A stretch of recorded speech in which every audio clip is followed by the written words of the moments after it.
country ass little town called Douglasville. We got horses and cows and stuff. Headed to Dave's. What's up, comic book peeps? Welcome to another episode of Direct Edition. The channel is Fred Hall Direct Edition. And today we're going to be doing a comic book haul from none other than Dave's Comics, which is my favorite comic book shop in the whole wide world. In my adult life, this is where I bought most of my adult collecting from. So anyway, before we get into that, I wanted to show you my wall art. This is another wooden art that I have downstairs in the dungeon. Yeah, these wall arts go for about $14 to $20. I found them at Ross, Target, and at Bed Bath and Beyond. They're not really producing a lot more of them now, so if you see them, you know what I'm saying, go ahead and grab them because they're pretty cool. And they actually, reprint your favorite, iconic covers. And this cover would be Captain America, Jack Kirby. I just watched a documentary on Jack Kirby on YouTube. Really enjoyed it, man. He is the king of comics. And yeah. So one thing I do plan on doing with my wall arts is I plan on trying to buy every iconic cover that goes with my wall art so I could display the comic book right next to the wooden art. So with that being said, let's get into our sponsor. And this episode of Direct Edition is brought to you by my fake Darth Maul from China. All right, so you know how we do on Direct Edition. Let's get into some comics. Okay, so when I was in Dave's, I said I was going to take a 50-cent challenge, which is basically I was going to take $20 and bring home 40 comic books for $20, or maybe 21 after tax. That didn't end up happening. I ended up going on his wall books. We'll always get into trouble, but anyway, I was saying that to say, for 50 cents, I did another run of Get Mystique. And Get Mystique is pretty it get pretty pricey when you look at this run. And the reason why this run is pretty pricey is because this is the first time that Wolverine and Mystique actually met. Both of the mutants are pretty old, so without going any further, this is Wolverine number 62, the first book in Get Mystique. Number 63, pretty cool cover, wanted poster. Number 64, showing Mystique's gluteus maximus. And lastly, number 65, which is a pretty cool cover, man. Look at that, Wolverine and Mystique going at it. And Mystique is actually the one that sent Wolverine to hell, and Wolverine goes to hell. So they have a pretty cool history, and I'm sorry to say Mystique always backstabs Wolverine every time. So, yeah. So I was saying to myself, let's look at some cool Wolverine covers that I picked up for 50 cents. This is the original Death of Wolverine. This is every time Wolverine died, he actually fought the Angel of Death named Lazarus, something like that. I think his name was Lazarus. But anyway, Wolverine actually had to fight him every time he was like killed and he regenerated. The way that he would bring his soul back is he had to fight the Angel of Death every time. And every time he fought the Angel of Death, it became harder and harder. But this is drawn by my boy Arthur Soydum, who drew a lot of your Marvel zombies and drew the Ghost Rider run. So love this cover, man. Wolverine with the Vulture. So this is Wolverine number 57 for 50 cents. Number 58. And I just wanted to say this is my second go at this run. So these are doubles. So number 58. Look how his hand is actually like how his arm is actually a skeleton. So that's pretty cool. Number 58. Number 59. And you know how I feel about when the covers will actually have Wolverines from each genre in it. Love those covers. So that's 50, what? Is that 58 or 59? That's 59. Number 60, where he actually defeated the Angel of Death. Look at that cover, man. Wow. So happy to have doubles. And lastly, number 61. Very cool cover, man. That's a really good Wolverine cover. Number 61. Yeah. So for 50 cents, I also picked up one of my favorite Spider-Man covers. This is the Amazing Spider-Man number 43 for 50 cents. Love this cover. Number 55, cool rooftop cover. I don't know how I feel about Spider-Man Homecoming. Tobey Maguire Spider-Man was enough for me. I don't know why Sony keeps beating us across the head with more Spider-Man movies, but I guess if that's the way they can keep it in their fold, then, all praise is due to them. But, I mean, good God, like, for real?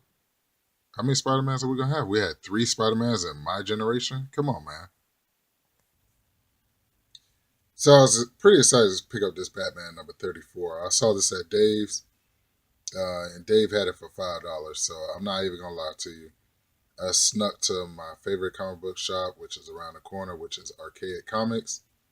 And I asked Adam, I said, what's going on with that Batman number 34? It's in this box over here in the corner. And he said, those are half of the cover price. So not only did I beat the $5 book that's Rising, but I got it for $2. And I asked Dave, I said, hey, why did you put it for $5? And he was like, hey man, this cover is pretty much sought after because it's a selfie variant. And also too, you know what I'm saying, like Duke is becoming a popular character in the Batman mythos. So I was very happy to pick this up for $2, but not only did I pick up number 34, but I picked up doubles of number 34. And the reason why is because I just love the selfie variants because, they're pretty cool, man. So if I see any selfie variants out there, I'm going to pick them up. The cool thing is this is not the first time I picked up a selfie variant. I have a very cool habit of buying 2 selfie variants, the doubles. So very, very happy to have these in my collection. I think these are very cool. I think this is very innovative for DC to do. And yeah, so I have 2 Batmans and 2 Wonder Womans. I just now noticed both of them are 34, so I wonder if all the selfie variants started at number 34. That's something I'm going to look up and research by the next video. And while we're on the subject of my baby Wonder Woman, I ran across Sensational Comics Presents Wonder Woman, and as I was flipping through the books, I realized that most of the covers are very cool, man. Especially the Adam Hughes one with the sunlight hitting there. I've seen that in a lot of you guys' videos, but unfortunately, I didn't see that in this run. I guess it was picked out. But definitely, I'm going to start this Sensational Comics Presents Wonder Woman, and this is number 15. Love this cover, The Lasso of Truth around Wonder Woman. It's very beautiful. Makes for a very beautiful cover. So, and here we go. So not only did I pick up number 15 in this run, but I picked up number 17. And I've seen 17 in somebody's video, a couple of guys' videos. Can't remember whose video, but definitely if I saw it in your video and I see it in the wild, it more clicks in my mind, hey, go and pick it up because it might be a hot book. Even if you don't put a hot book in your video, like if I see it in your video, I'm gonna be like, yeah, I do remember this from somewhere. And most likely I'm gonna pick it up. So I'm a Wonder Woman fan anyway, so I'm definitely gonna pick up more Sensational Comics Presents Wonder Woman. I'm gonna try to get all the way down to number 1 if I can.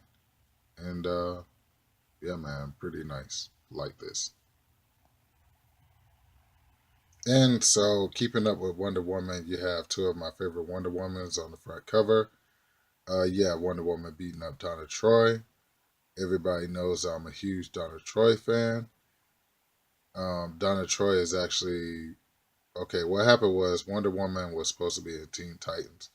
But it was a continuity error because Wonder Woman can't be in Teen Titans as a young female and possibly have her own solo series as an older female. So what they did was they said, "Hey, we messed up, so we're just gonna make the younger Wonder Woman and Teen Titans Donna Troy." So I've always been a fan of Donna Troy. You got Donna Troy and Wonder Woman on the front cover. I'm mad that Wonder Woman's actually beating up Donna Troy, but these David Finch covers, man, these David Finch covers, man, are second to none. Really, really, I'm a fan of David Finch, man. This dude been putting it down so much, but yeah, thanks to you guys, I've seen you guys' videos a lot, so I definitely had to pick it up because of you guys. Nothing big, nothing big. This is just Wolverine number 64. I picked it up to plug in the holes and plug in the gaps of my Wolverine run. So if I'm a big Wolverine head, I said I want every issue of Wolverine because he's still easy to get every issue of his. So that's my goal. I'm going to get every Wolverine from 1 to, all the way up to when they revamped his series. I think they did it like 3 times. He's at volume 3 right now. Definitely going to pick up all his covers. So it's definitely happy to pick this up. This is Wolverine number 64, and I referenced my head catalog in the store, and I said, "Hey, I don't have this, so I have to pick it up for 50 cents." And it's a newsstand, and anytime you got Wolverine versus Sabretooth, it's going to be a pretty cool event. So happy to have this in my collection. Plug in the holes, plug in the gaps. Oh, I ain't done yet. Not with the 50 centers. So this is the Truth Red, White, and Black. I think this guy on the front cover is your boy from Young Avengers, Patriot.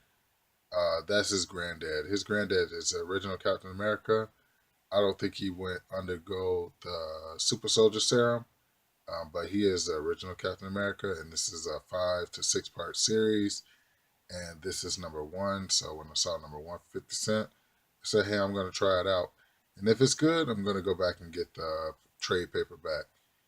Because I don't have time to be chasing, every comic. So, anyway. So anyway, if it's good, I'm gonna get the trade paperback. Love the cover for 50 cents. You can't go wrong. And so that's what it is. So this is Detective Comics number 598, 1980. Shit, I forgot already. If you allow my 16 hands to interrupt your video, 1989. Another summer. But anyway, this is Detective Comics. I've seen this in my boy Detroit Madman video. But as I said, Detroit Madman is not making videos anymore. So I hope everything is all and well with him. But haven't seen him in a while. But anyway, this is Detective Comics. And this is a giant size issue. This guy on the front cover looks like almost like he's like Bane. I know he's not Bane. But pretty cool cover to have. And the sticker price was $10. But as Dave always do, he takes his books and he doesn't care. He throws them in the 50 cent bin. So if he threw this in the 50 cent bin, and I already saw it on the YouTube video, I was like, hey, I definitely got to get it. So I'm very happy to have this in my collection. It's an oldie, crusty, dusty of Batman. You can't go wrong for 50 cents. So this is Uncanny X-Men number 206, 1986. And this is just how I found it in the 50 cent bin. No bag and board, no nothing. And I was pretty mad at that. Because any Uncanny X-Men, everybody else sells it for about $2 to about $10 a piece. I wasn't unhappy that Dave had it for 50 cents. I was just unhappy that it wasn't bag and boarded. So I almost started to take a comic book that I didn't care about, take it out of the sleeve, and slide this one in it so I can actually purchase this bag and board it. But I thought that would be a little too dishonest. Even though I've done that before, in comic book shops. It's like, hey, this comic book doesn't have a bag and board. Well, let's take this Savage Dragon out of the bag and board, put it back in the box, and let's put my comic that I'm going to buy in the bag and board. We've all done that, so don't even try to trip. But anyway, this is Uncanny X-Men number 206. This is not the only Uncanny X-Men I'm going to bring you. The Uncanny X-Men run from my boy Gory J is off the freaking chain. This dude has a complete collection of Uncanny X-Men. So I'm a baby and he's a grown man as far as when it comes to Uncanny X-Men runs. But hey, I'm plugging in the holes and plugging in the gaps. So I'll see you later. So anytime we're looking through the 50 cent bin, we're always like, hey, it's a challenge going on. It's a challenge for me to find key issues or issues that's worth a lot of money in the 50 cent to dollar bin. So challenge was accepted. This is a basic Spider-Man 532. Iconic cover. Beautiful cover. This is around Civil War. This is the dawning of the Iron Spider costume. So I was blessed to pick up 532 again because these are doubles. So this is 532, 534, where he fights Captain America,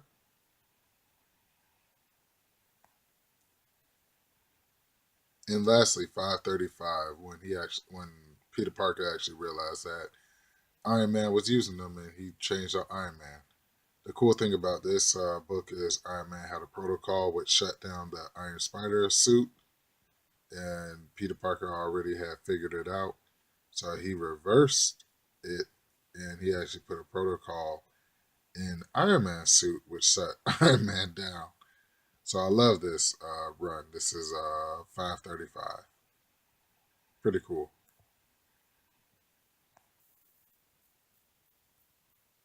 And so we're at the point of the video where you ask me, hey, Fred Hall, Direct Edition, what are you reading right now?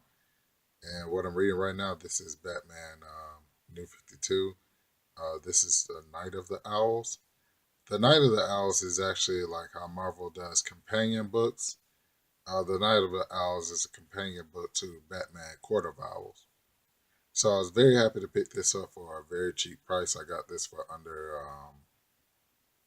$10. I got it for around like $7. Bought it from Books of London. Had to wait 2 weeks for it to get in, but when it got in, I read it. Really loved the story. Damian Wayne is a beast. Talon is a beast. And Nightwing, of course, he's a beast. But anyway, here's a cool look at the front of the book. Here's a cool back look at the back of the book. This book actually has a really, really good story with Mr. Freeze in it. I don't want to get a storyline away, but it revamps Mr. Freeze's whole history. And yeah, man, pretty cool, man. I really like this Night of Owls books. It's up there with my favorite Batman runs. So, yep. And before we get into your main events, I just wanted to show you this Uncanny X-Men 171. This is a pretty cool cover. This is when Rogue actually joined the X-Men, and at the beginning, the X-Men didn't trust her because she had just stole the powers from Mrs. Marvel, and they just went head to head with her in her group of villains, which was I think it was the second iteration of the Brotherhood of Evil Mutants. So she showed up at their doorstep and she asked them for help. And the X-Men weren't with it. They were like, hey, this is this villain. A lot of people don't know that side of Rogue, but yep, this is definitely part of history. And this is 1983. So definitely had to get it once I saw it was in the Mylar and Dave's. And I asked him how much for it, and he said, hey, I'm not going to charge you that much. You know, these key issues are for $5. So I was like, cool. So I picked it up for $5. And keeping up with Uncanny X-Men, this is your first main event. This is Uncanny X-Men 164, 1982.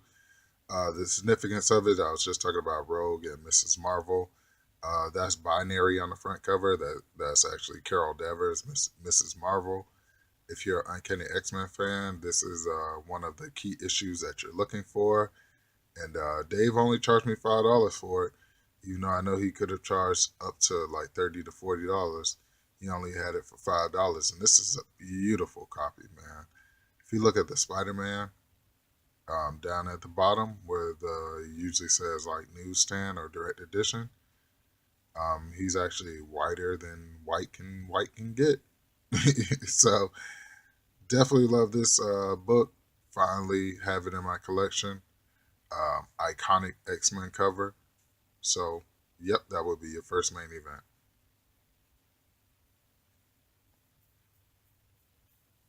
Your second main event is Thor number 300. This is a 75 center.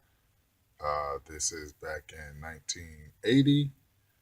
Definitely glad to have this Thor in my run. I became a huge Thor fan once I read Thor and Gorg the God Butcher. And yeah, they kind of moved Thor away from speaking thou and thus. And because when I was growing up, Thor was like thus and thy. And, it was like reading the King James Bible. You know what I'm saying? You're going to go to sleep. But definitely glad to have this 300 in my collection. To me, this is a key issue because to me, it's a key issue. And just glad to have it, man. So this is your second main event. And just look at the way these colors pop. Beautiful, man. Mylar, Toys R Us shopping spree. Man, this just speaks to the baby in me. And I wasn't even born yet. So yeah, pretty cool. Dude, your last main event. Black Panther, number 7. Jack Kirby. Now, see, you gotta understand. I was looking for Black Panther number 1, but I know how much they're gonna charge me. So if I couldn't get number 1, I had to get as closest to number 1 as I could. And the closest I can get to number 1 without spending an arm and a leg is number 7. So I'm happy to have this number 7 in my collection. I don't have that much Black Panther as I should in my collection, but this is Black Panther number 7. Jack Kirby, 1977. Man, I'm so excited to have this in my collection. I finally have like an old school, crusty, dusty, that means a lot to me. And I have a lot of old school books, but this one, it makes me happy. So yeah, that would be your third main event. And what more can I say, man? Iconic Jack Kirby. So there you have it. So once again, girls and guys, I'd like to thank you for tuning in to another episode of Direct Edition. The channel is Fred Hall Direct Edition. And words of wisdom is focus on the ones that show you love. On the ones that don't show you love, we're going to forget about them and we're going to keep moving on. We're going to keep a positive vibe. And I pray that the comic book community on YouTube continues to be successful. I pray that you continue to be successful. And I will catch you guys later. Peace.